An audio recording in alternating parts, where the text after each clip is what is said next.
രോഗമാണോ cancer രോഗികളുണ്ടോ?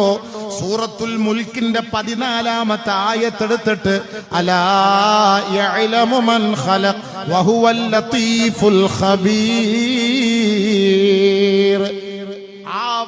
ആവർത്തിച്ച് 1000-ഓളം പ്രാവശ്യം അത് ഓതിയിട്ട് വെള്ളം കുടിക്കണേ, ശരീരത്തിലൂതണേ. ക്യാൻസർ ഭേദമാകും ഇൻഷാ അല്ലാഹ്. 2 മാസം കൊണ്ട് മരിക്കുമെന്ന് പറയുന്ന മരിച്ചു പോകുമെന്ന് പറഞ്ഞ ഒരു രോഗിക്ക് ഈ വിനീതൻ ഇത് ഓതാൻ വേണ്ടി പറഞ്ഞു. 4 വർഷം അദ്ദേഹം ജീവിച്ചു. 4 വർഷം മൊത്തം സ്പ്രെഡായി ശരീരം മൊത്തം 2 മാസം വീട്ടിൽ കൊണ്ടുപോയിക്കോളെന്ന് പറഞ്ഞ 4 വർഷം ഓതാൻ പറഞ്ഞു. ഓതി 4 വർഷം ജീവിച്ചു. ഉള്ളതാവട്ടെ. അലാ യഅലമു മൻ ഖലഖ് വഹുവൽ ലതീഫുൽ ഖബീർ. സൂറത്തുൽ മുൽക്കാണ്. നരകത്തിന്റെ ശിക്ഷയിൽ നിന്ന്, ഖബറിന്റെ ശിക്ഷയിൽ നിന്ന് രക്ഷ വേണോ? രാത്രി ഉറങ്ങാൻ കിടക്കുമ്പോ സൂറത്തുൽ മുൽക്ക് ഓതിയിട്ട് കിടക്കണേ.